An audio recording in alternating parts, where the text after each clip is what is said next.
Oiê, prazer, super prazer ter vocês aqui com a gente hoje. A gente está transmitindo também para a comunidade da Pipe Lovers, para o grupo de canais. Então quem está participando online com a gente não pôde estar aqui no evento hoje, mas a gente fez um mix aqui de muita gente legal provocada pelo Edson e pelo Guilherme da Stella, que, claro, vamos aproximar, vamos falar mais sobre esse movimento que está crescendo. E aí a gente trouxe uma galera super bacana aqui hoje com a gente. Edson, super obrigada pelo convite. A ideia é a gente bater um papo, falar sobre ecossistema, sobre tendências, e depois também ter um espaço para vocês tirarem dúvidas, fazerem perguntas. Então, para abrir, se tem alguém que não conhece, né, o Edson, mas acho que não é o caso, mas acho que vale a pena falar um pouco da trajetória e principalmente desse olhar aí das telas para essas novas tendências, para a gente abrir o papo aqui e vamos conversando um pouquinho. Ótimo, legal estar aqui com você, obrigado por ter aceitado o convite, obrigado para todo mundo que está aqui com a gente hoje. Sou o Edson, um dos sócios da Stella. A Stella é um fundo de Venture Capital Early Stage.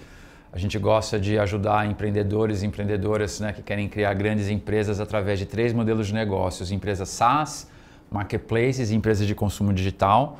E a gente é fanático pelo tema máquina de vendas, geração de lead proprietário. A gente acredita que o go-to-market se não a única, talvez a principal fonte de diferenciação de uma startup. Óbvio que ter um bom produto, né, é requisito básico, mas a máquina de vendas tem que ser uma coisa extraordinária. E falando de Brasil, de todos os modais de vendas que a gente conhece só 4, a gente acha que canais e PLG são as 2 estratégias que mais se aplicam à realidade brasileira na busca de se criar grandes empresas. Então a ideia é estar aqui junto com vocês e fazer esse movimento, né, de canais, que eu sei que a gente vai dar um nome melhor do que esse em breve. Vamos! Mas fazer isso maior do que foi o movimento de Insight Sales. Legal, super bacana. E acho que muito do DNA da Stella e muito seu também, né, Edson, sempre foi de trazer frameworks para a gente pensar o momento das coisas, olhar de uma forma certa. Eu acho que para mim, quando estava começando, e a gente sempre fala com outros founders, que a marca deve ter foco, né, fazer as coisas bem feitas, aprofundar e tal. E dentro dessas diferentes opções ali, de modais de vendas também, eu sei que é um dilema, né, muitos founders passam por isso. Talvez seja o dilema constante ali, o que eu foco agora e se o foco é para uma coisa só ou mais de uma. Então, assim, o que você tem visto do ponto de vista da entrada da estratégia de canais nas empresas que já trabalham com outros modais e como adicionar isso ou como começar com isso? Então, um pouquinho desse contexto que você tem visto. Tá bom. Acho que é legal começar talvez um passo para trás, contando como que a gente olha para a narrativa de crescimento ideal. Né? Se fosse assim, teoricamente falando, o que a gente está buscando, o que a gente busca as empresas a criarem? O tal do triple, triple, double, double, double. O que é o triple, triple, double, double, double? É uma empresa que chega a 1,2 milhões de reais de dólares ano e a partir desse ponto ela triplica, triplica, dobra, dobra, dobra. E aí muitos empreendedores me perguntam, né, mas assim, eu tenho que fazer um negócio triple, triple, double, double, double? Não, não tem. Você só tem que fazer isso se você quiser ganhar a medalha olímpica. Né? Ou seja, se eu quero ser campeão olímpico dos 100 metros, eu tenho que competir com o Usain Bolt. E o problema para nós, startups e investidores, é que o Usain Bolt está ficando cada vez mais rápido. O triple, triple, double, double, double já não é mais, né, o top. É a média do top quartile. Tem gente fazendo 4, 4, 3, 3, 3. Então, o que está acontecendo com essas empresas? O que a gente percebe? O que faz elas crescerem rápido com eficiência de capital? Né? E são 2 características importantes. Crescer rápido com pouco ou o mínimo possível de dinheiro. Porque crescer com muito dinheiro qualquer um faz. Né? A gente percebe que as empresas que mais crescem, elas chegam nesse 1,2 milhões de dólares de ARR com muito foco. Né? Que é a tal do uma persona, um produto, um modal de venda e uma fonte de lead. E aí, essa primeira célula tronco, extremamente focada, né, que a gente equivale à Normandia da invasão da Europa, ela geralmente leva a empresa para 10 milhões de dólares. E aí, quando a empresa está lá nos 5, 7 milhões de dólares ano, ela começa a desenvolver a próxima território de conquista.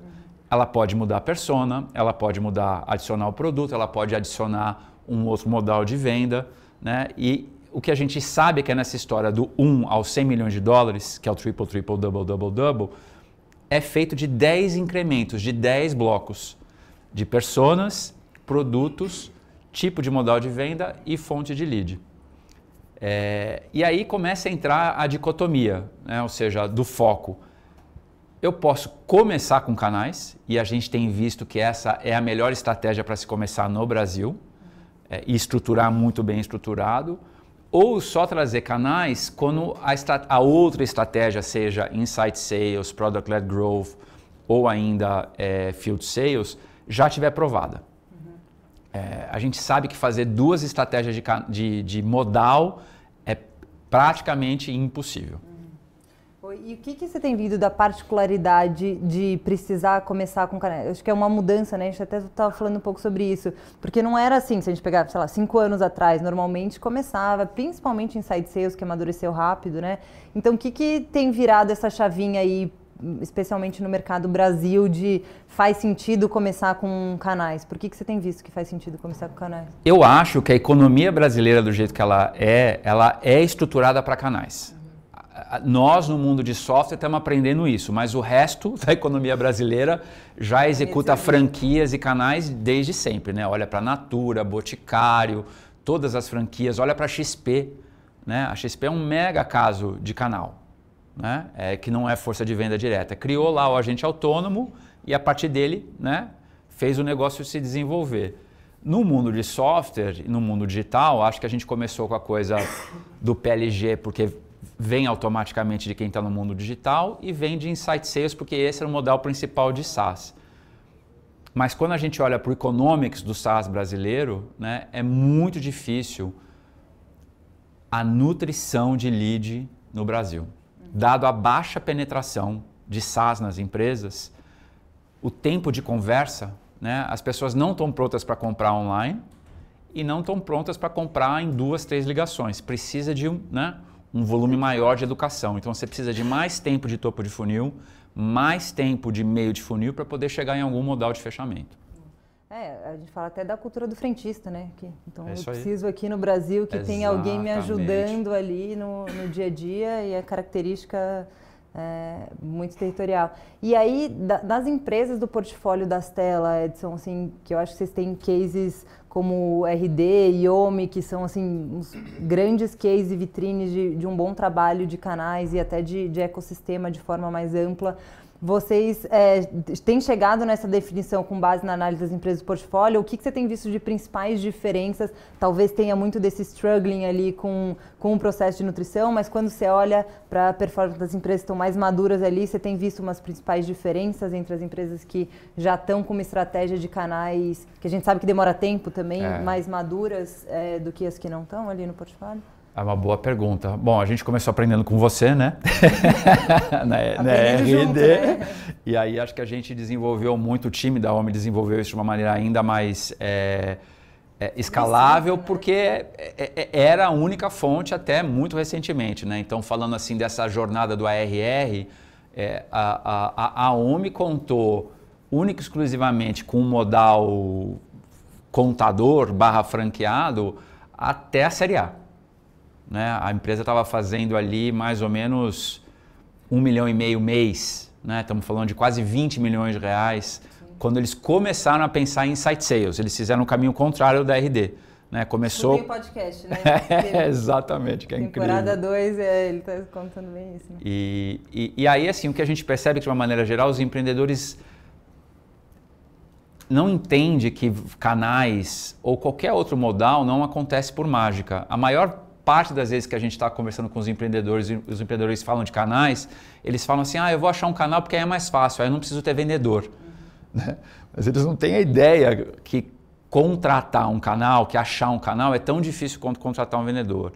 Que rampar um canal é tão difícil quanto rampar um vendedor. Que treinar um canal é tão difícil quanto treinar um vendedor. Então, assim, eu acho que essa falta de conhecimento que canal é um modal, e como modal ele tem que ser estruturado como se fosse Inside Sales, é chave para que os empreendedores usem essa ferramenta da melhor maneira possível.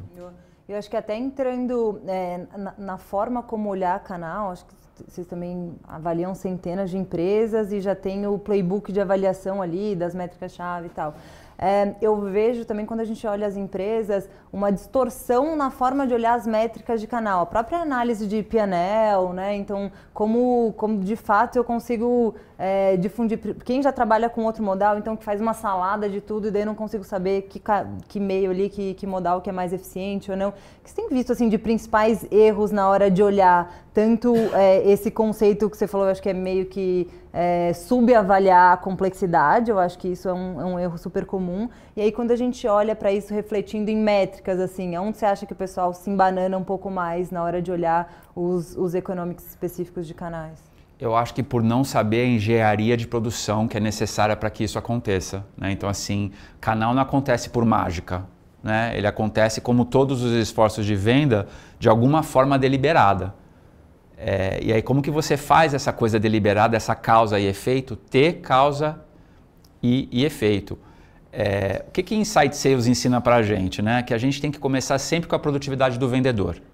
O ponto de partida de Insight Sales acha a produtividade de um vendedor, quantas vendas ele consegue fazer e trabalha tudo que tem que acontecer antes, de nutrição e geração de lead. Canal é a mesma coisa. Qual que é a produtividade média esperada de um agente vendedor? Seja ele um agente autônomo, um franqueado, qualquer estrutura que você tenha responsável por venda, a gente tem que descobrir primeiro isso. Quantas vendas regulares aquela unidade consegue fazer e aí trabalhar nutrição, geração de lead, e aí eu consigo replicar aquela unidade de produção. E daí todos os indicadores que vêm em cima disso, né?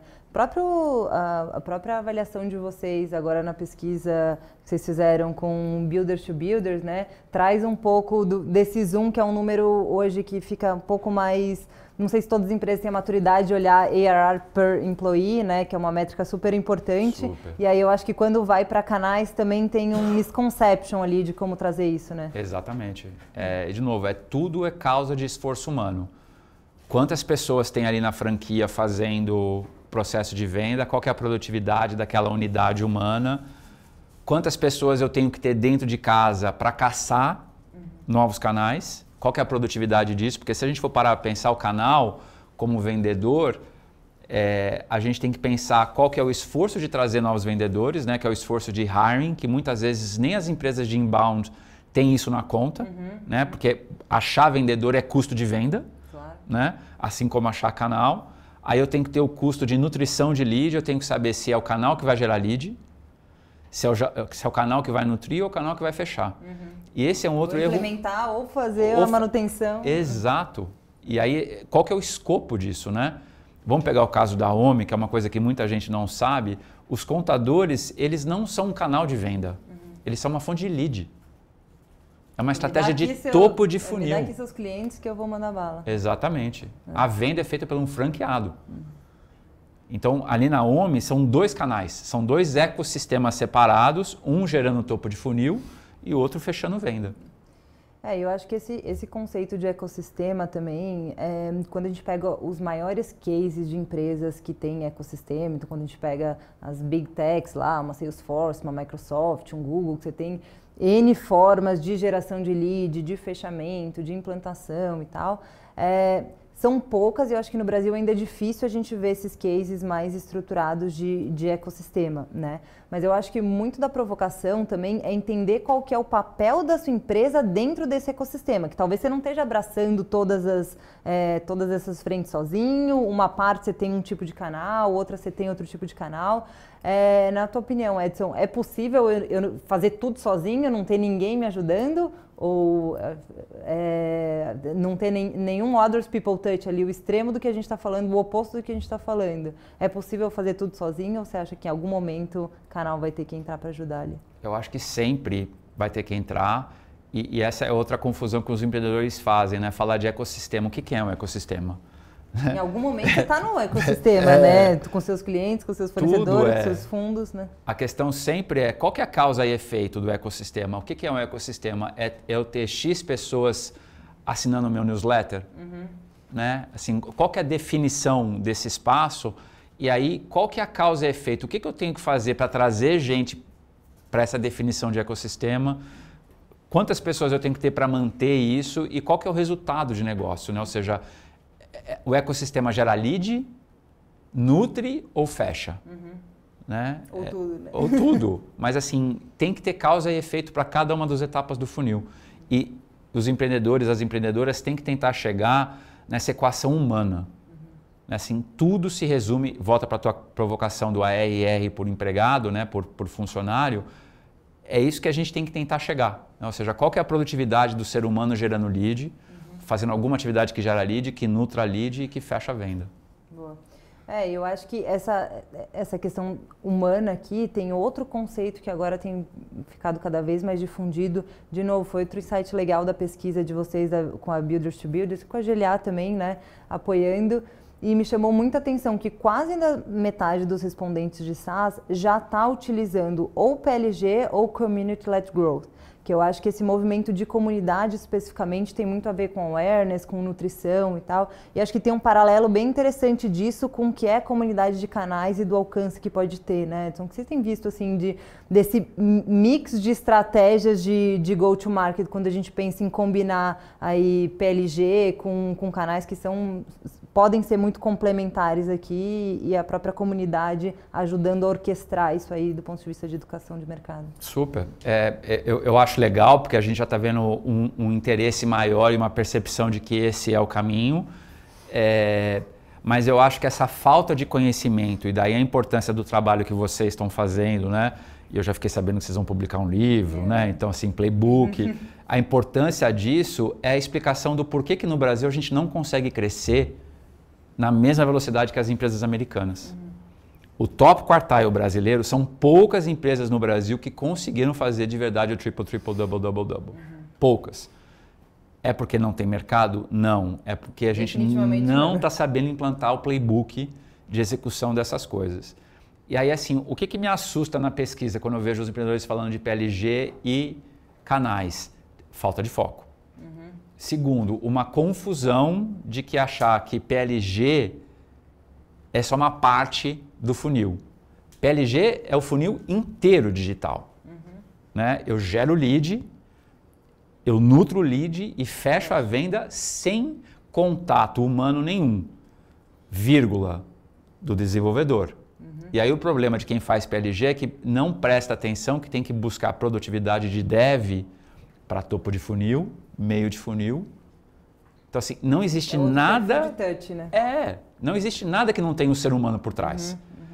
E a dificuldade que os empreendedores têm, as empreendedoras têm, é isso, é achar causa e efeito daquele esforço humano. Quantos leads um dev gera mexendo no site todo dia? Ou mudando a corzinha do ícone, ou mudando a palavra-chave. Isso é produtividade humana. Mesma coisa nutrição, mesma coisa para fechamento. E aí carregar isso para canais. E aí, sim, parte do processo de canais pode ser digitalizado, mas isso não é PLG. É uma busca de eficiência maior do modal. É a combinação conjunta de duas coisas sendo analisadas separadas, né? É a mesma coisa que conteúdo, né? Inbound marketing é uma coisa, que é eu gerar topo de funil via conteúdo. A outra é eu saber que qualquer processo de venda é conteudístico. Eu posso não ser inbound marketing. Da venda, claro. Tudo é pedaço de conteúdo, né? Todos os touches têm que ter um conteúdo. One to many ou one to few. Exato, mas isso não quer dizer que a minha estratégia é inbound. É só que eu preciso usar conteúdo, é só que eu preciso digitalizar o máximo possível qualquer processo de venda. Perfeito. E eu acho que essa combinação, a gente falou que em algum momento isso pode estar estruturado de uma forma melhor, né, que potencialize essa nossa estratégia de dar mercado e daí a própria educação dos canais em cima da estratégia da empresa. Mas quando a gente tem um mercado que está extremamente aquecido agora, né, que a gente viu de M&A principalmente, e vocês passaram felizmente aí por algumas empresas que passaram a integrar um outro ambiente, empresas com ecossistemas maiores, própria RD para TOTS, agora com Exact, algumas para UOL, né, que foram vendidas. E aí são empresas que já trabalhavam com suas próprias estratégias de canais. E como que isso tem integrado com uma estratégia mais ampla e na hora de potencializar? Porque eu acho que a tese é sempre fácil de desenhar. Então, assim, você tem 1000 canais aí de revenda, então tá, então significa que agora eu faço parte da sua empresa, então também posso usar esses 1000 canais, plug and play, resolvido o problema. Então, assim, o que você tem visto dessas estratégias, assim, de M&A, de combinações que dão certo ou que não dão certo, e as principais adaptações desse processo quando a gente fala de canais envolvidos? Eu acho que talvez seja mais fácil para eu falar das empresas que a gente investe que compraram outras, né? Porque como eu não sei exatamente o dia a dia do que acontece lá no UOL, lá na TOTUS, o que a gente percebe é que metade dos M&As não dão certo.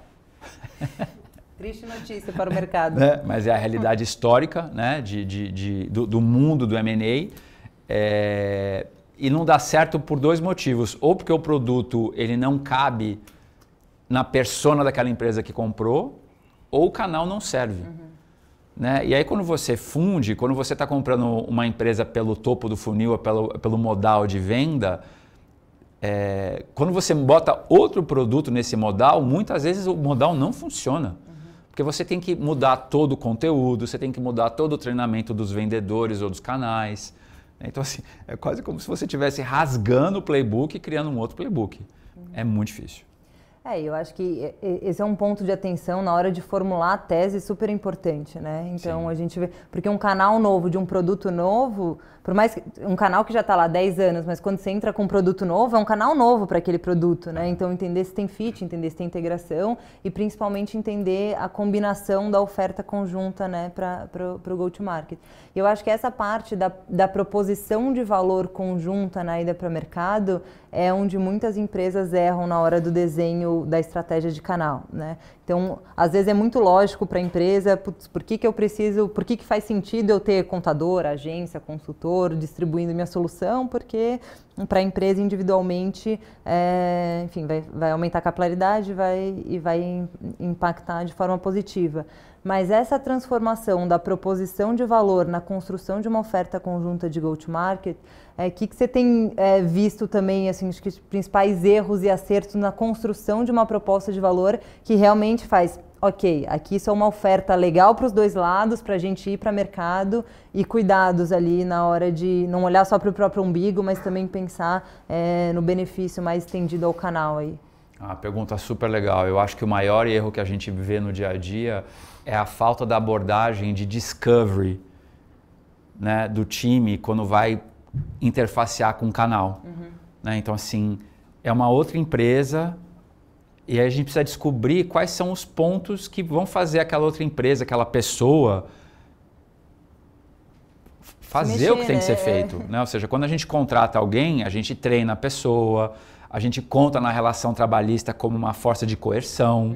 Né? Ó, te contratei, estou pagando salário, você tem que produzir 10 vendas por mês. Como transpor isso para uma relação onde você não tem essa relação trabalhista é mais sutil. E aí a construção disso requer uma arte, né, de relação humana. O que vai fazer aquela pessoa se sentir motivada a sair de manhã vender o meu produto? Ela tem outros produtos no dia a dia dela que eu vou estar competindo? Né? Como é que eu vou promocionar o meu produto no dia a dia para que, né, dentro daquelas coisas que ela tem que vender, ela vai estar vendendo o meu produto do jeito que eu quero que venda. E é por isso que eu espero que no teu livro, no livro da Ju, vocês expliquem como construir um pod disso, né? Porque assim, eu preciso de gente achando canal. Eu preciso de gente treinando e motivando todo dia o canal, né? Que é a função do Sales Ops. Canal também precisa do Sales Ops todo dia. E aí, galera, vamos vender hoje, né? Assim, cadê isso? Então, assim, não é ir estruturar e agora vou vender, né? É a coisa do dia a dia, é do pod. Eu preciso de alguém que está lá gerando lead de canal, batendo operação, fechamento, promocionamento, assim como eu tenho que fazer com o time interno. Então, eu preciso de um pod para fazer isso acontecer e eu preciso das métricas. Qual que é a produtividade média de cada canal, quanto tempo demora para eu rampar um canal, e como é que eu mantenho esse canal produtivo. Perfeito. E eu acho que esse conceito, até assusta quando empresas que já têm um modal mais estruturado fazem esse tipo de erro na estruturação de um canal. O que eu quero dizer, putz, a empresa que tem um modal estruturado já contratou vendedor, já teve que fazer uma job description, colocar responsabilidade, fazer o período de experiência, fazer toda a parte de treinamento, implantou ferramenta, colocou CRM, colocou processo e gatilho, aí canal começa aquela porta aberta, né? Quero ser um parceiro, então entra aí, vamos ver. Então, assim, parece que tem Então, eu acho que muito dos aprendizados das máquinas de vendas de inside sales e também de CS, muito de CS, né? De expansão, de retenção e tal, de todos esses conceitos, transpor para uma operação de canal simplifica, né? Ou tem até mais analogias, porque é um mercado até mais maduro, esse de inside sales, de venda direta de modo geral, né? Mas então como a gente transpõe esses conhecimentos e aprendizados para canal? Não adianta eu fechar o olho e falar assim, não, o canal pode entrar qualquer um, sem nenhum processo de finding recruiting adequado, de comprometimento na entrada, qual que é a contrapartida na entrada, um bom onboarding, uma boa estratégia de enablement de nutrição, né? Então acho que tem muito para transpor ali. Qualquer modal de venda, qualquer modal, seja no touch, low touch, high touch, others people touch, qualquer um dos 4 demora de 9 a 18 meses para se construir. Qualquer canal. $1 milhão para construir qualquer canal. E a gente pode pegar o teu exemplo, eu posso dar o da OMI. O Lombardo demorou 6 meses para descobrir que o contador geraria lead. 6 meses só para descobrir de onde ia ver o lead. Aí mais 6 meses para nutrir. E mais 6 meses para fazer o franqueado fechar. Então foi 1 ano e meio para construir o canal e falar, agora vamos escalar a célula. Total. Eu acho que se a gente olhar para a tua história, deve ter demorado 1 ano e meio e $1 milhão para você fazer aquilo. E eu acho que esse é até um outro conceito legal de explorar, que para fazer as avaliações, eu acho que tem um outro paralelo que vocês trouxeram com a expertise de marketplace, que é aquele conceito de atomic network, Sim. né? Que é aquela primeira célula que foi capaz de criar o efeito de rede mesmo. Eu acho que tem um paralelo legal, um aprendizado legal aí a trazer para essa primeira célula de canais, né, Edson? Muito. O legal do Atomic Network é que ele é mais fácil porque ele é geográfico. Né? Então os marketplaces, vão pegar, eu gosto muito do caso do Uber, né? Porque era um brasileiro, era o Maximiliano Umbra que fez o playbook deles. E basicamente o que ele fazia? Ele pegava CEP, era por CEP, né, em São Francisco, e ele tinha lá um budget que depois chegou a $1 milhão por CEP, onde ele trazia, se eu não me engano, acho que 40 carros. Ele pagava 40 motoristas para estar disponível naquela geografia. Aí ele ligava o Google AdWords para trazer usuários. Quando os 40 carros estavam com 30%, 40% de lotação, ele abria inscrição para outros carros naquele ecossistema, até chegar a 100 carros. Aí aquele ecossistema estava consolidado, estava com a produção mínima esperada. Aí ele botava um time de manutenção e ia abrir um outro. Né? E é isso que a gente tem que pensar em relação a canal, a qualquer outra estratégia de venda. São esses blocos, né, que o americano chama de cookie cutter. Né? Faço a forminha uma vez, aí eu saio replicando estrelinha do mar na areia de infinito. Boa. Eu acho que tem, eu estava vendo um conceito que ele é meio lógico se você pensar, que é o MCVP, que é o Minimal Value Channel Program, que é, de novo, né, o mesmo conceito de MVP ali, qual que é o mínimo necessário que eu preciso ter para conseguir construir um programa e validar isso. E aí eu acho que tem muita gente que começa e daí estende muito, putz, eu preciso ter todos esses benefícios, aquela tabelinha do gives and gets ali, né? É isso aí. Mas eu não preciso, provavelmente eu preciso de 20, 25% daquilo lá para fazer uma boa validação. Então eu não preciso pensar numa estratégia de enablement e de ongoing extremamente extensa, com certificações, mas onboarding é um must-have, né? Então, no início. Então, eu acho que um pouco desse conceito também é legal de trazer para a validação dos programas, né? Super. Eu acho que o programa, como você falou, ele tem que ter o funil inteiro, né? O topo, o meio, o fundo, onboarding, pós-venda, upsell, né? Ou seja, aonde está o canal nisso? É tudo, é uma parte, né? Ele faz parte de um pod, é um pod só. E uma outra coisa importante de falar também, já é difícil para qualquer empreendedora focar, né? Já é natural da atividade. Construir um programa de canal é ainda mais difícil. Então, qual que é o ideal channel profile? E aí cada canal gera lead ou trabalha tipo de ideal customer profile diferente. Quando você vai num aquário pronto, alguém que já tem uma base de cliente, vamos pegar o caso da OMI com os contadores têm diferentes tipos de contadores, dentro de contador tem diferentes tipos de cliente, e aí como é que você faz, como é que você extrai dessa cadeia o mais homogêneo possível para que a tua produção seja constante. Aquela brincadeira que eu faço do leite, ou seja, quantos litros de leite eu espero dessa vaquinha? E quantas vaquinhas igual a essa eu quero ter? E todas as políticas para... Eu acho que isso é uma coisa que dá muita segurança, daí pensando até na ótica do próprio canal como geração de valor, quando a gente tem essa expectativa e o próprio benchmark interno, para isso. Então, acho que tem muito do... Quando a coisa está solta na relação com o canal, que é o mais comum, então a maior parte das pessoas começa a abrir, tem 1, 2, 3 parceiros que me procuraram, cada um de um perfil com determinados clientes, e é uma relação que fica fraca, não gera valor para nenhum dos lados. Daí, acho que quando a gente consegue trabalhar isso para o canal, é esperado de você, que foi um nível de maturidade que a própria RD chegou, mas recente falou assim, a gente espera que nesses 3 primeiros meses você tenha essa performance, nos próximos 3 essa. Então, assim, você tem uma relação muito mais transparente que é a relação que a gente tem com o vendedor ali, A sua meta do mês é essa, isso é esperado. E aí, eu acho que tem essa questão você falou ali, não tenho às vezes a pressão jurídica ali, contratual, mas meio que tenho, com as políticas e com uma relação de transparência. E vendedor, assim como o canal, churna. Claro. E aí por isso que eu tenho que ter um topo de funil desse player constante. Eu tenho 2 topos de funil, o de cliente, de lead, e o do vendedor, do canal.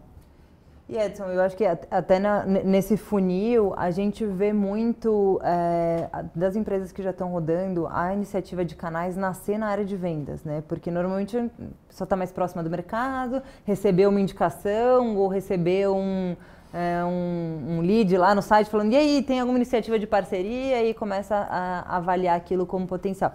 Infelizmente, até espero que para a galera que está acompanhando a gente comece a pensar isso de uma forma mais proativa e estruturada, para não ser tão refém do fluxo, mas a maior parte das vezes nasce numa iniciativa de vendas, Eu não sei se você já tem visto mais essas estruturas mais maduras de trabalhar com canais, porque acho que, como a gente falou aqui, eu posso ter diferentes pontos de contato na jornada do cliente como um todo. Acho que parceiros de serviço é um baita de um ativo para empresas que precisam realmente estar mais próximas do cliente, soluções mais complexas ali, que realmente o cliente não dá conta sozinho, e ter esses parceiros de serviço. Então, do ponto de vista de estrutura, assim, você tem visto algumas práticas, até em org design ali, que tem funcionado mais ou menos? Olha, é uma confusão, mas assim, os melhores casos, assim como vocês na RD, no caso da OMI, foram organizações separadas, Ou seja, diferentes modais requerem diferentes organizações, são diferentes tipos de funcionários, Então, assim, o time que faz aquisição de canal não é o mesmo time que faz aquisição de vendedor. O time que faz sales op de canal não é a mesma pessoa característica de quem faz sales op para dentro de casa. Então, sim, são personalidades diferentes que têm que estar em estruturas de liderança diferentes, que na escala, sim, estão debaixo do mesmo CRO, da mesma CRO, mas tem que ser diferente. E esse que é o problema, porque não funciona, porque é um puxadinho. Nunca é o patinho feio de toda a área, exatamente. Assim, eu sei que talvez não seja politicamente correto, mas assim, qual que é o problema da moradia no Brasil? As pessoas não têm dinheiro para construir casa, Aí constrói um pedacinho hoje, o ano que vem constrói outra, no ano que vem constrói outra, e depois de 5 anos você tem o que a gente vê nas comunidades, Casas que não têm começo, meio e fim. A maior parte das startups são assim. Começou uma iniciativa, faz um puxadinho, nada integra direito. Exatamente, aí faz a laje, aí neguinho cada laje. Quebra-cabeça. Quebra-cabeça. E eu acho que isso, dentro das estruturas... Neguinho tem que cortar, Desculpa, perdão, as pessoas caem da laje, perdão. Desculpa.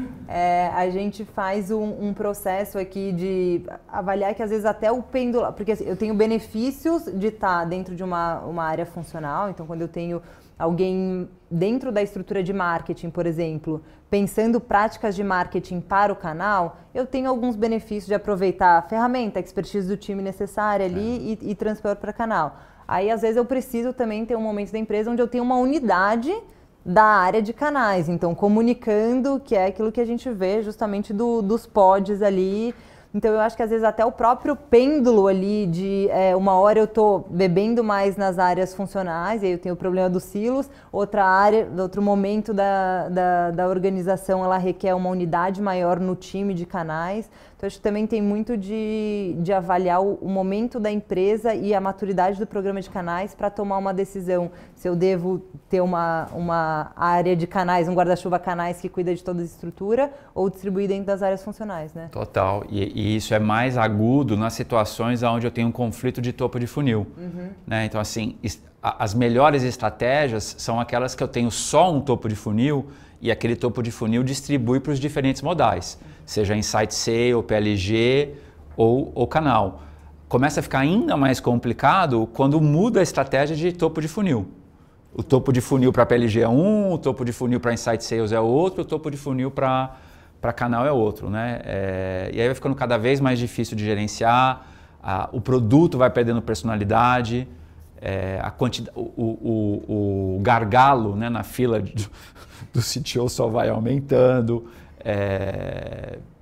Então, assim, tem que tomar muito cuidado nesses puxadinhos. E até os próprios conflitos entre as áreas que acabam acontecendo de uma forma que a gente acaba perdendo muito valor para os próprios parceiros, né? Eu lembro que na RD a gente tinha, e eu vejo isso direto, a gente tinha um problema inicial que era de concorrer com o próprio canal, né? Então o canal te enxerga como concorrente. Você fala, não, mas olha só, eu sou só produto, você é serviço, você me ajuda aqui e tal. Mas daí você vai explicar que você tem uma implantação também que é direta, que é um onboarding e tal. Então eu acho que essa própria confusão, quando a gente... Aí é outro problema do foco, né? Porque de um lado, às vezes o empreendedor olha e fala assim, mas tem uma receitinha aqui de implantação que eu não quero abrir mão, mas eu posso colocar mais um serviço que concorre com o canal. E para os vendedores também a experiência do conflito, da geração de oportunidade, é um desconforto enorme, né? Então, eu acho que tem algumas empresas que de forma mais madura, o Pipefy, por exemplo, tem feito isso de uma forma legal, que é plugar um canal. Putz, chegou um deal complicado aqui para o meu time de venda direto. Deixa eu plugar um canal aqui para fazer um processo conjunto de geração de valor. Eu acho que esse momento de maturidade é super bacana da empresa que consegue pegar o melhor dos dois mundos, né? Muito. E aí eu acho assim que pegando o cara no que você está falando, que eu acho mega relevante, a empreendedora, né, o empreendedor, ele tem que tratar esse novo modal como se fosse uma nova empresa. Então, esse time está em busca de um novo Product Market Fit. Né? E o problema é que geralmente esses times começam já tendo que vender. Não tem tempo de fazer o discovery, não tem tempo de fazer a organização. Né? Então, assim, todo novo modal é um novo pre-seed. Então, se eu estou ali na série A e eu estou lançando um novo modal, é só eu lembrar quanto tempo eu precisei para montar o meu primeiro canal e colocar isso na conta. Então, olha, né, vamos pegar o caso da RD, que foi super legal. O Gui saiu de dentro do prédio, né, foi para fora para tentar montar a PLG. Essa é um movimento organizacional ideal de criação de novo modal. Aparta, né? Tira o time, né?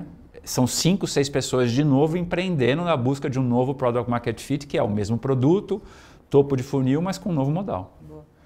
E eu acho que ali você falou num ponto de dor de cabeça de CTO, que eu acho que abre um outro leque, que aí quando a gente fala de canais, a gente, de novo, né, esse é outro problema do nome, que a gente tem diferentes modelos aqui, mas que a gente também tem visto como alternativa, a gente tem até algumas pessoas aqui que também estão nessa, que é de parceiros ASV, de tecnologia, de integração, que aí já pode ajudar, né, de novo em todas as partes, mas que tem tem outras características de atuação, até porque a maior parte das vezes requer integração e uma outra complexidade. O que você tem visto aí de funcional, não funciona? Uma mega confusão, e aí eu acho que a regra de 80-20, ela é indicativa, né? Quando eu pergunto isso para os empreendedores, sozinho é uma resposta, quando eu peço para o empreendedor trazer o CTO é outra resposta, sempre.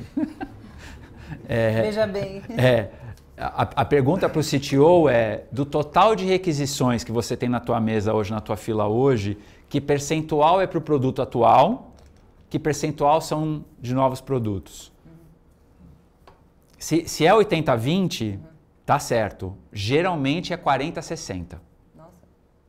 Geralmente a fila que o time de produto tem é maior de coisas que não são core, que são essas novas coisas ancilhares, confusas de alocar tempo e recursos dos diferentes squads de produto. E eu acho que aqui tem um cuidado adicional, que é a customização. Uma vez o Brian, da HubSpot, ele falou que a visão de BizDev, porque BizDev também, daí já vamos abrir uma outra caixinha, que é um outro... mas ele falou que a API é o BizDev escalável, né? Porque o problema de BizDev é que justamente a gente pega uma grande oportunidade, deixa eu dar um tirão aqui, mas que vai requerer customização, que vai requerer tempo, que vai demorar para maturar, mas com possibilidade de ganho um pouquinho maior.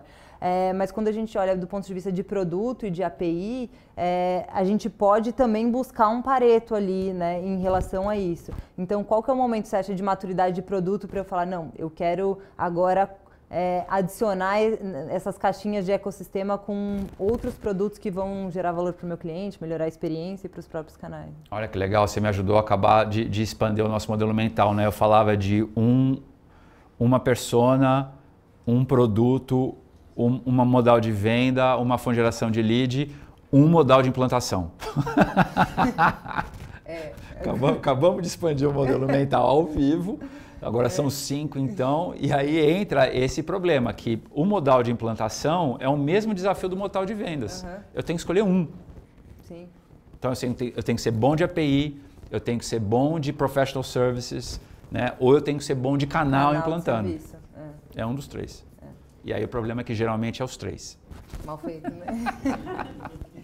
Porque e são 3 que, principalmente professional service e parceiro de serviço, é uma concorrência direta, né? Exato. Aí você coloca um canal que é um canal de valor agregado ali para fazer a parte de aquisição, e aí ele fala, não, eu também vou te ajudar a implantar e vou fazer a manutenção, a gestão da conta, e daí tem o modal de implantação e de gestão da conta também, que seria um sexto ali que vai entrar em algum momento, né?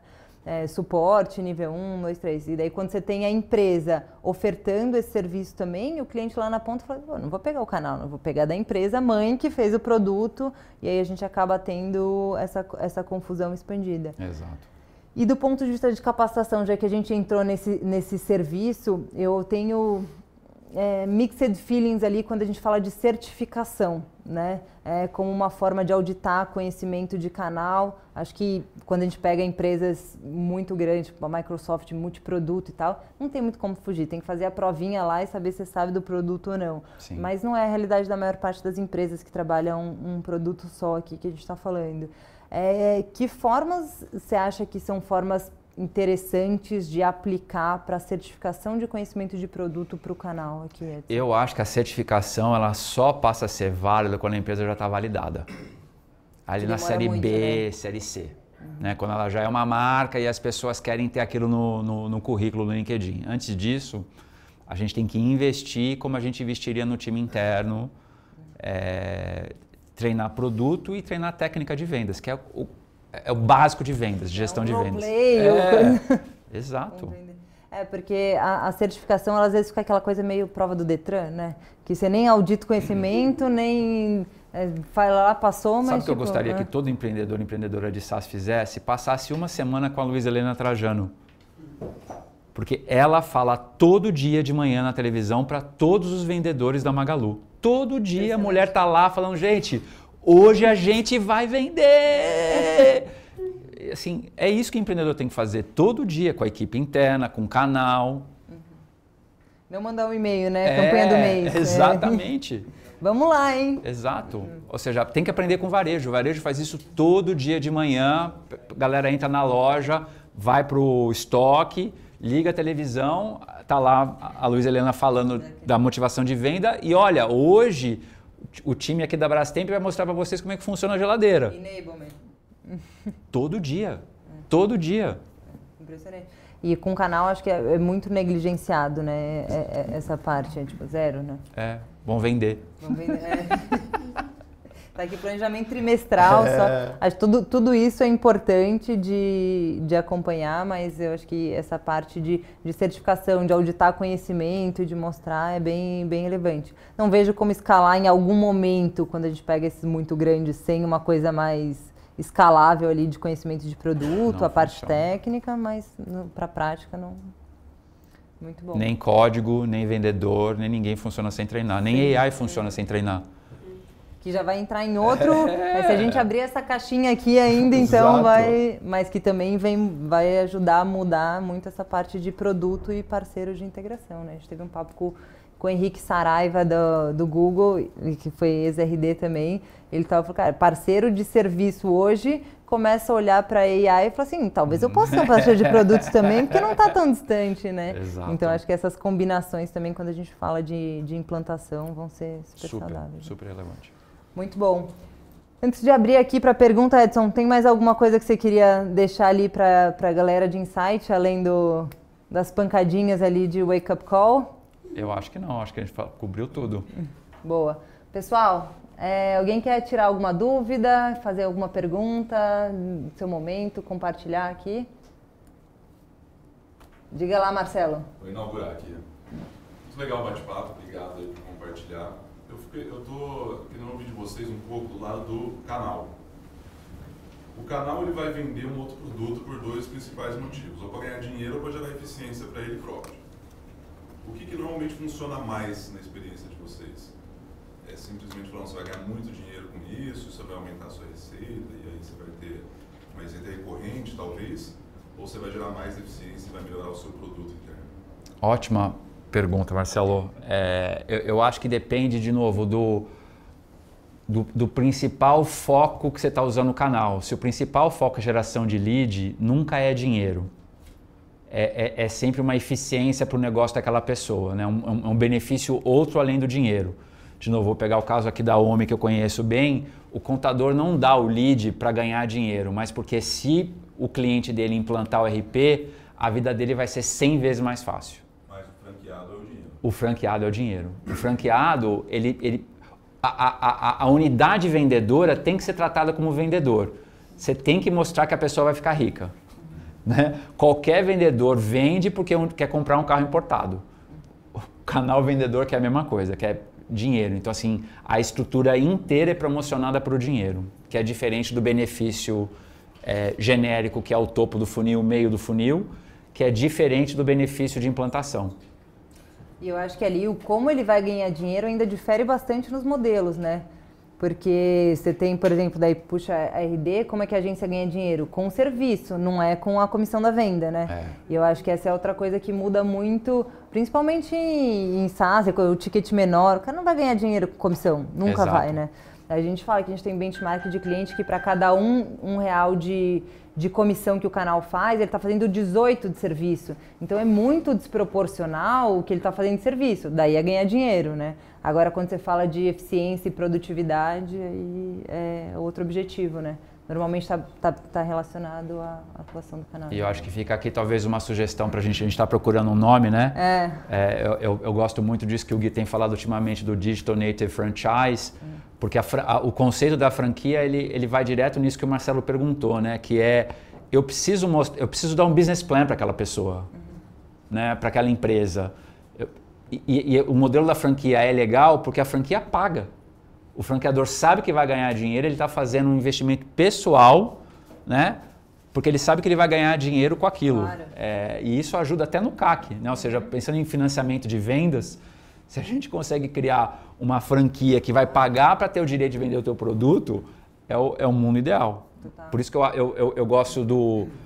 Podemos nem chamar de franquia, mas assim, o conceito, o modelo mental tem que ser esse. Eu acho que quando eu falo desse conceito da franquia também, eu não sei, e aí a gente vai ter que descobrir ali qual que é o momento que você, até para definição de quanto uma franquia tem que investir, né? Que eu acho que é um ponto assim, que momento que ele está ganhando dinheiro? Porque principalmente empresas que têm produto mais complexo aqui, qual que é uma dor do canal quando ele começa? Ele não tem o pãozinho quente ali, né? Então ele vai começar a apostar que ele vai começar a construir um pipeline para depois, provavelmente ele não vai ganhar dinheiro com o primeiro cliente em comum, nem com o segundo, talvez com o 10º, né? Então, mesmo que não tenha um investimento direto, ele tem uma aposta ali no commitment que ele vai entrar. E muitas empresas sofrem com a geração de valor a curto prazo para o canal, né? E eu acho que com esse conceito de franquia, ele ainda é potencializado, porque além de não gerar o valor ali no curto prazo, ele ainda tem um desembolso. Então, acho que essa maturidade que a gente tem para falar, confia que aqui nos 6 meses vai ser o turning point. Eu acho super relevante esse ponto. De novo, a gente viveu isso um pouco junto com o Lombado na OMI, que foi a sorte dele ter encontrado uma persona de canal que estava sem nada para vender, que era quem vendia o software de contabilidade antigamente, e aí o mercado saturou, ele não tinha mais nada para vender, ele precisava de um novo produto para vender, né? E aí a OMI chegou na hora certa, porque o cara precisava de um produto para continuar ativo. E é essa busca que a gente tem que ter, né? Qual que é essa persona que precisa daquele produto naquele momento para poder viver. Exatamente. Legal. Diga, Lu? Luciana da EcoIT, acho que é bom falar o nome, quem foi perguntar ali. Bom dia, eu sou Luciana, da EcoIT, plataforma EcoTrust. Até pegando o gancho do que você comentou sobre ter um único produto para vender, aí fica doce, né? Mas a realidade nem sempre é assim. Então, pensando no que vocês estão vendo de diferente, do que se faz de diferente que vem dando certo, técnicas para a gente conseguir fazer com que o time de venda considere mais rápido o nosso produto. Levando em consideração que os produtos que eles já vendem são produtos de prateleira, que o cliente já demanda. E a gente traz um produto, né, que tem uma oferta de mercado, que tem uma procura, mas ainda é necessário muito esforço do time de vendas, né, na abordagem, na oferta e tudo mais. O que vocês têm visto de diferente, assim, além de bater o bumbo, ter a meta, ter um incentivo, para que a gente consiga ganhar uma penetração mais rápida e que seja consistente dentro do time de venda do parceiro? Nossa, é um mega desafio e tem casos assim que ambos os lados querem fazer acontecer, mas esse desafio que você está falando é tão grande que nem o canal, nem a empresa que está com software consegue ter essa ingerência no dia a dia. E aí, assim, quanto maior a diversidade de produto que aquele vendedor tem para levar, mais difícil mais você tem que botar dinheiro na mesa. Então, assim, na prática, o que a gente está vivendo é sem promocionar a venda de uma maneira agressiva para que aquilo seja um percentual significativo da comissão daquela pessoa, não tem como você ganhar share of mind do vendedor. É dinheiro. Não tem jeito. Porque normalmente esse benefício ele fica muito para o dono da empresa, né? Fica CNPJ o benefício. E aí para o vendedor que está lá na ponta, tipo, é difícil ele ter uma meta, daí ele vai pensar na jornada do cliente, na satisfação do cliente. Ninguém quer saber, né?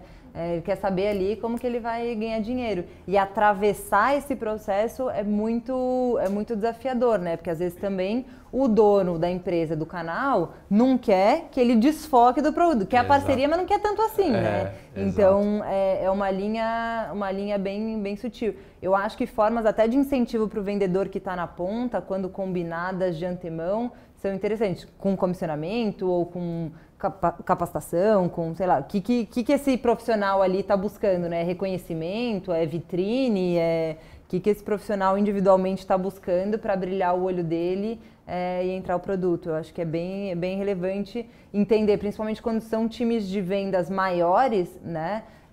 Descer um nível a parceria. Eu acho que outra coisa que pouco contraditória, não muito, mas que ajuda também é a educação do mercado ser constante da empresa, né? Então a gente vê casos que a gente fala ali de categorias novas, né? De benefício flexível, por exemplo. putz, o pessoal tá batendo nessa tecla, então o próprio cliente vai para o canal e fala assim, eu quero isso aí que está no mercado. Então tem uma pressão dos dois lados. Então acho que tudo que é feito do ponto de vista de conteúdo, de educação, de uma forma constante da empresa, mesmo que não seja só como forma de geração de lead, é aquele ponto que você falou, né, Edson? O conteúdo como forma de utilização na venda, para a gente e para o canal, usar aquele conteúdo e para gerar demanda para ele também, né? Então, acho que esse ponto de educação contínua, a gente também acaba colhendo frutos indiretos disso, né? Eu achei isso legal porque me trouxe para o meu próprio caso, né? Vou dar um exemplo próprio agora da Astela, né? Falando da nossa máquina de venda de trazer dinheiro para a gente levar para vocês, que é uma máquina gigantesca à parte, né? Tem empreendedor que acha que falar com 10, 20 investidores é muito. Eu tenho que falar com 300 para trazer dinheiro para vocês. E a gente tem uma estrutura de canais, né? Então a gente fala com os multifamily offices, a gente fala com os grandes bancos, as suas plataformas, que tem que ir lá nos clientes buscar dinheiro, né? E aí o cara me qualifica, ele é um canal, eu sou um produto dentro da renda fixa, renda variável, imóvel, de tudo aquilo que o banker tem para oferecer para o cliente dele, eu sou mais um, né? E aí como é que eu faço essa pessoa vender o meu produto e não vender a Monax, não vender a Casec e não vender o fundo imobiliário, né? O que eu faço? Eu vou, vendo e levo o cara. Olha, vendi para você. Notícia boa. E olha, me vendi e te vendi mais 3 outros fundos. Educação. Fio. Primeiro, parabéns na área. Acho que é muito bacana, porque o Brasil acho que está, sei lá, uns 3, 5 anos ainda atrasado no desenvolvimento do sistema. Mas que bom que a gente está dando esses primeiros passos. Dá para ganhar dinheiro. E nessa linha que você comentou de vendas, o que você tem visto em termos de sales efficiency? Porque na prática é tudo uma briga de orçamento. Se eu entrego uma sales efficiency com venda direta, é um caminho via canal e via qualquer outro modal, como vocês estão falando. Então eu queria entender o que você tem visto na prática em termos de sales efficiency, porque no final tudo quanto que eu vou pagar de comissão para que eu seja tão atraente para aquele canal? Aí tem tudo o custo de CAC, TV, etc. O que você tem visto? Tem alguma forma mágica, algum gold number aí para compartilhar? Nossa, pergunta absolutamente incrível. É o grande desafio de Venture Capital no Brasil, é a gente chegar num dia da produtividade de headcount americana. Talvez em produto a gente nunca chegue, mas eu acho que vendas é possível chegar, né? A RD chegou, a RD tinha, né, uma equação de custo de venda, ticket médio, que era imbatível para qualquer gringo fazer aqui no Brasil. E eu acho que é isso que todo mundo deveria buscar. E isso tem tudo a ver com o teu ticket médio e com a margem bruta. Então, assim, se eu não tenho um produto que tem uma margem bruta de mais de 70%, eu nunca vou conseguir comissionar ninguém, nem vendedor interno, nem externo, para poder fazer a conta ficar de pé, né? Eu lembro que no caso da OMI, no começo, nos 3 primeiros anos, era 25% do produto, ad eterno. Lifetime cash flow para a pessoa vender o produto. Aí depois de 4 anos a gente tem que falar assim, cara, agora deu certo, chega. Dá uma segurada. Mas assim, a magnitude da tua pergunta, ela é tudo e volta para a pergunta de quem ganha dinheiro. E como ganha dinheiro? E como que ganha dinheiro. É porque essa pergunta ela tem muito a ver com a atribuição, né? Muito. O parceiro está ajudando no lead, mas ele não foi a fonte, mas ele ajudou a fechar. E aí como é que você atribui isso? Então tem um desafio grande de atribuição para a gente conseguir ter uma precisão na métrica. Mas eu acho que a responsabilidade da atribuição é nossa, né? É do empreendedor, é do time, tem que saber isso, como que eu gero o lead, como que eu nutro e quem fecha. E se o canal ele é só para fechar. Né? Se a gente bota canal para nutrir, já ferrou. Que eu acho. E tem o influenciar, né? Tem um outro conceito da venda também que deixa tudo mais complexo. Ele gerou lead e influenciou no processo, que é extremamente imensurável, né? Influenciar o quê? Agendar reunião, mostrar um case ou... Então, às vezes ainda tem mais mas ele gerou lead e também era amigo dele, o cara conhecia e tal, então traz uma complexidade.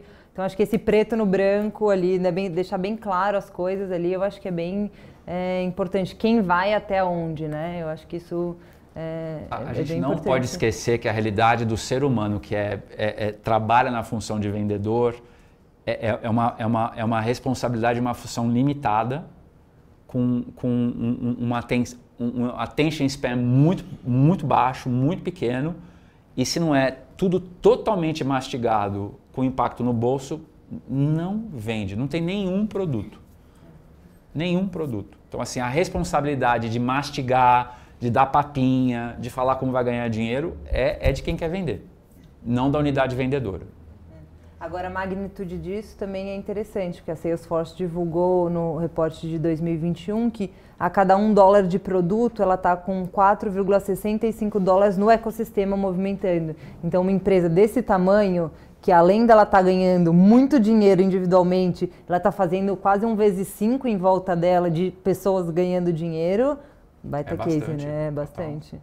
Mas o legal é que ela ganha $1 com uma margem bruta de 90% e os outros 4 têm margem bruta de 10%.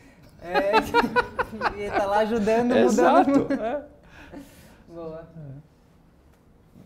Diga lá, Natália. Edson, uma das pautas foi a questão de canais, venda direta e indireta, está debaixo do CRO, né? E a gente tem enfrentado, em todas as empresas que eu passei, sempre como canais, a gente enfrenta muito a questão da disputa, da concorrência de venda direta com indireta. Né? Faz sentido hoje, né, um CR, CO, enfim, um novo cargo, né, pensando na estrutura de canais e deixar um pouquinho a concorrência, porque a gente sente também, além de ser o patinho feio, que acaba indo mais para a venda direta, né, pendendo mais para a venda direta por questão de margem, enfim, estratégia da companhia, do que canais. Do que partners, do que, enfim, independente do modelo ali, a gente acaba sempre perdendo, a gente sempre fica com o lado mais fraco ali da força. Bom, eu torço para que você dê uma banana para todos os outros empreendedores que você já trabalhou e que você monte a tua, que a sua empresa seja ninja de canal, né? Porque assim, exatamente, channel first, é só você arrumar um produto agora, já que você sabe fazer canal. Mas eu acho assim que nessas situações, a única maneira plausível, se isso não vem do founder ou do CRO, é a pessoa responsável por canal propor para a empresa a régua de round robin. Tudo é round robin, né? Seja para time interno, seja para canal, seja entre modais. Se eu não tenho uma regra clara para onde vai o lead, qualquer time de vendas se desfalece por causa disso. Assim, times de vendas de inside sales desmoronam por falta de round robin claro. Que dirá duas estruturas com força separada. Então, o segredo é gerenciar, cuidar do round robin. E ali, ainda quando você vem em vendedor direto, aí tem a outra discussão em relação a isso, que é a própria capacidade, né? Então, quantos leads eu preciso para abastecer um vendedor? E daí, quando você não tem claro isso replicado no canal, você entra numa disputa que é muito difícil de virar o jogo, né? Total. A gente tem, o Phil tem, né, Phil? O cargo já é um cargo de CEO, que é Chief Ecosystem Officer ali. Então, já é um... Eu acho que foi o que o Edson falou. Acho que é uma comunicação clara da empresa, que é uma estratégia forte. E é uma estratégia que tem que correr em paralelo. Porque cultura, processos, pessoas, é um bicho muito diferente. Tudo diferente. Tudo diferente.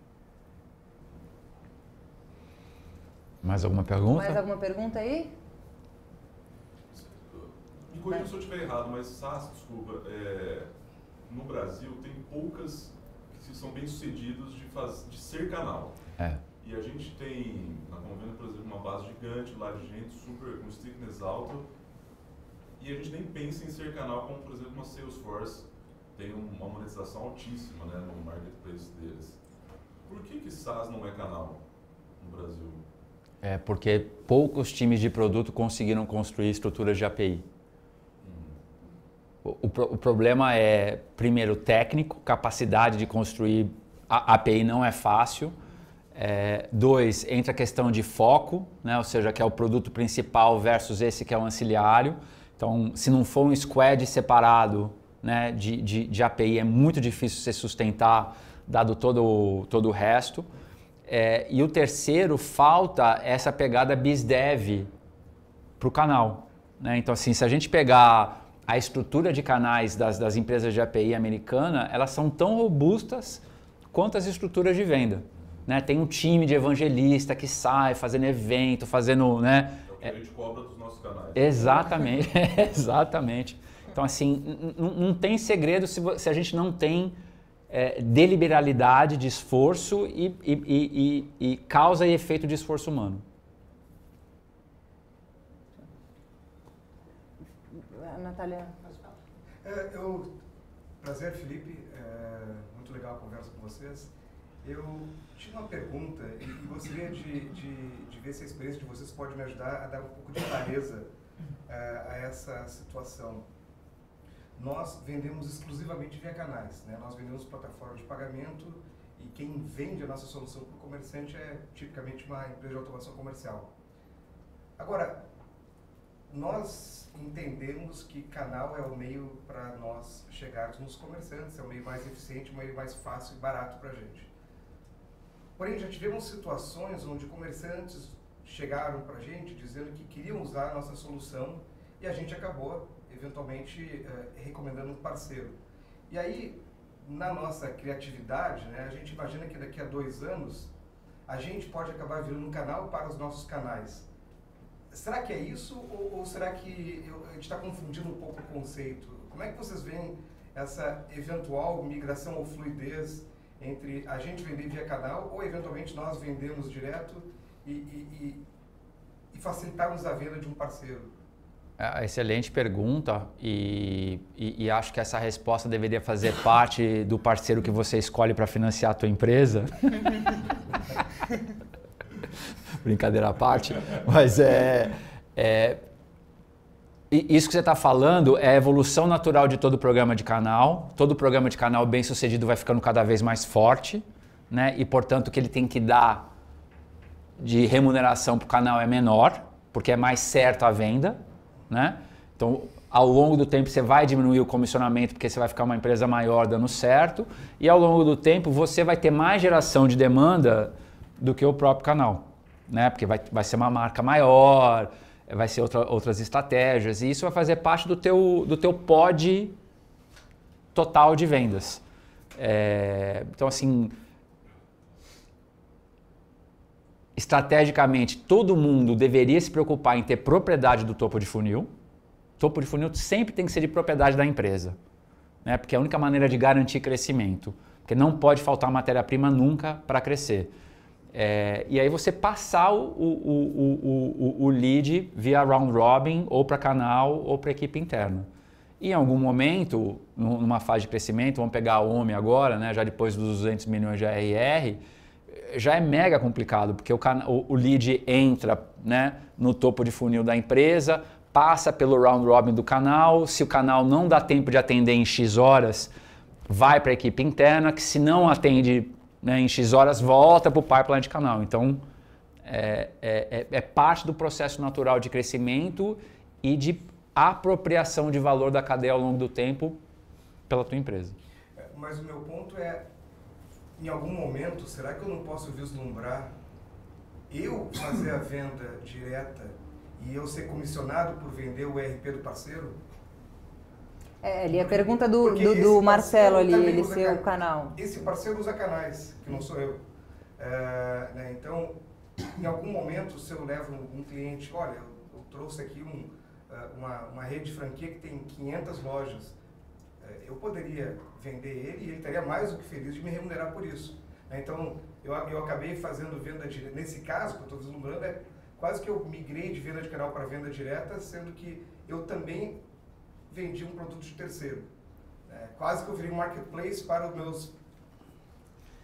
Desde que você se especialize nisso. Né? E desde que isso seja a tua estratégia principal de funcionamento do ecossistema. O problema é quando isso é só mais uma coisa. Sim. Aí complica. Mas quando é a ferramenta principal de alguma etapa do funil, aí funciona.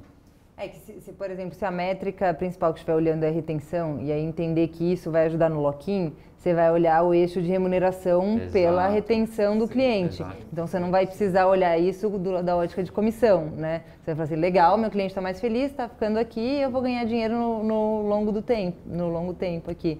Eu não vou precisar daquela remuneração como um eixo de receita, e daí num desfoco do ponto de atendimento do cliente. Né? Tudo de venda, de qualquer modal de venda, se resume em engenharia de produção. Para mim, o melhor livro de vendas da história é um livro básico de engenharia de produção do Goldratt chamado A Meta. Melhor livro de vendas que existe. Zero técnica de vendas, 100% de engenharia de produção. Denso, né? Natália, completar... na verdade é uma outra pergunta.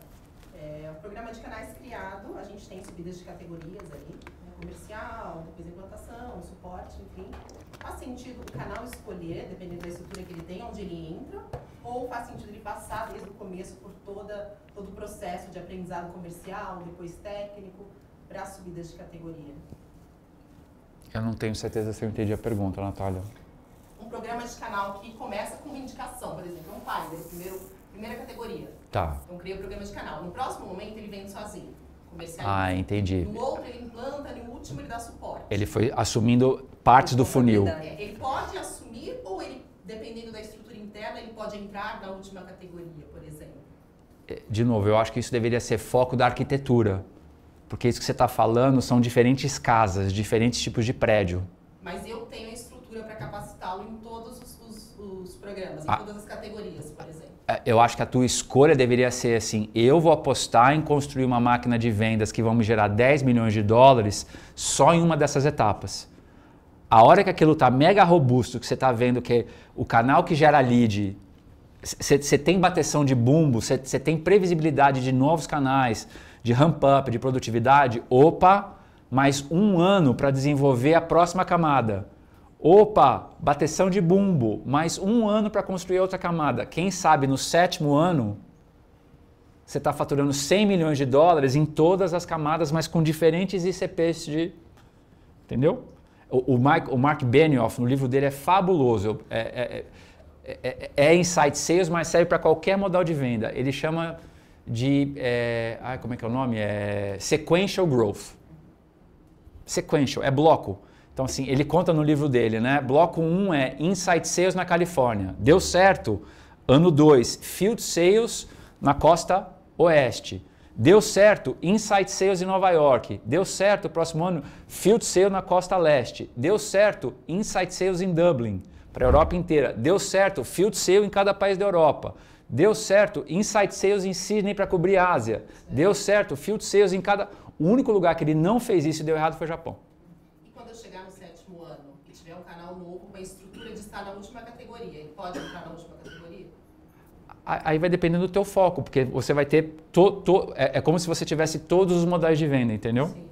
Sim. Você vai ser omnichannel dentro de canal.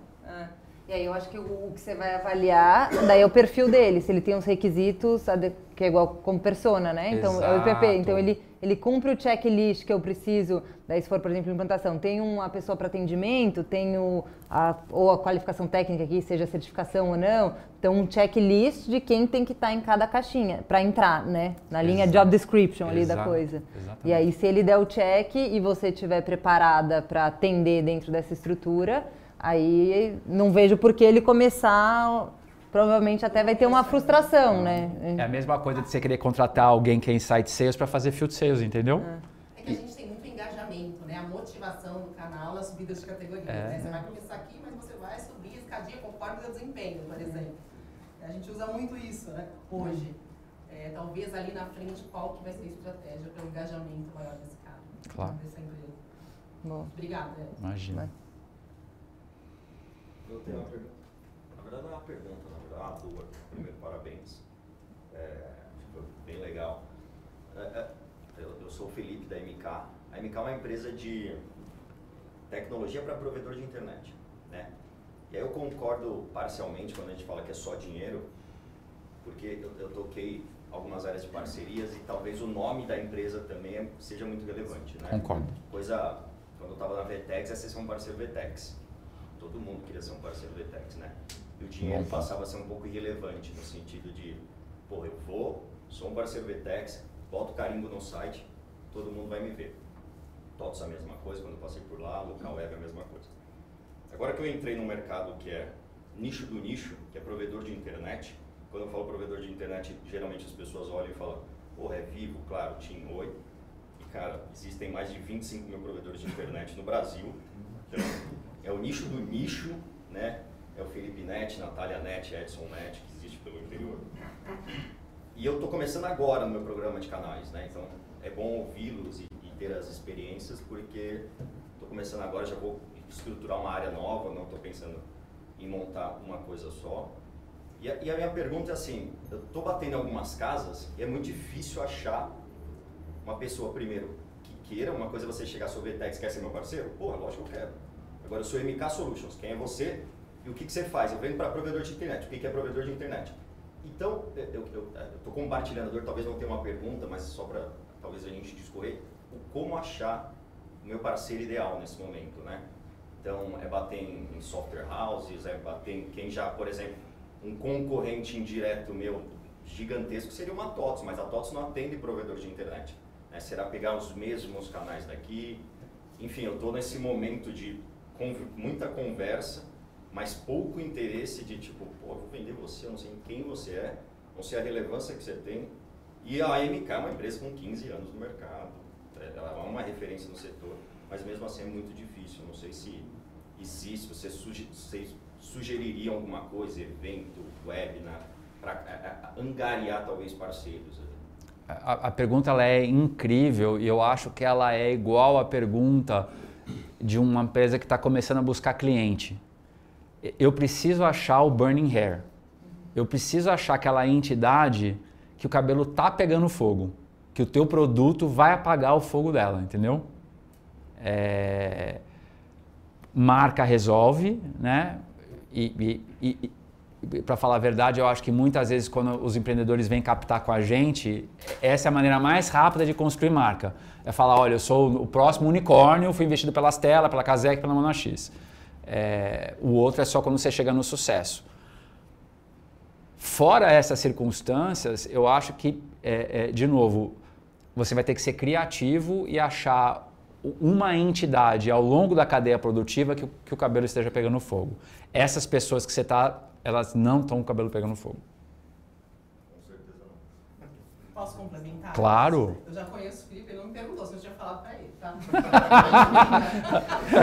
Chupa, Felipe!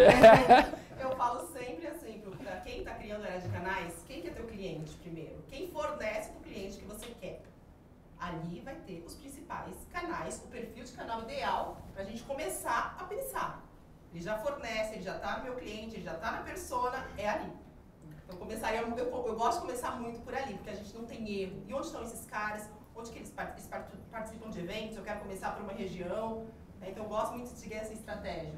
Qual que é o meu ICP para eu descobrir qual que é o meu perfil de parceiro, de canal? Eu adoro o que você está falando e tem a ver da gente ampliar o escopo para quais são os relacionamentos que aquele empreendedor tem. Né? Eu acho que pouca gente percebeu isso ainda. Mas a gente da XP vai virar um canal de software. Porque é a pessoa que está lá falando na cabeça do empreendedor todo dia, toda noite, como era o contador. Né? Então, assim, além dos fornecedores, quem são as outras pessoas que influenciam, que tem, né, o share of time daquela pessoa e que poderia estar te levando? Adorei. Resolve uma dor parecida, né? Porque não adianta você ter o contato com aquela empresa, mas numa área, se você vende... A OMI não adianta, por mais que ela tenha contato com o empreendedor, o dono da agência também tem... Mas não resolve a mesma dor, né? Exato. Então, acho que tem um problema de dor mesmo, né? E é isso. Como a gente falou, é o near bound, né? É isso aí. Exatamente. Esse é outro conceito bom, né? De surrounding ali aí. a coisa e resolver a dor. Muito bom. Alguém quer fazer uma última aí? Então encerramos aqui no nosso tempo. Pessoal, obrigada pela participação, Edson. Obrigado pelo obrigada convite de novo. e pela super legal. parceria. Temos mais uns minutinhos aí, mas estamos encerrando por aqui, tá bom? Valeu, galera. Valeu, Obrigadão. gente. Obrigada.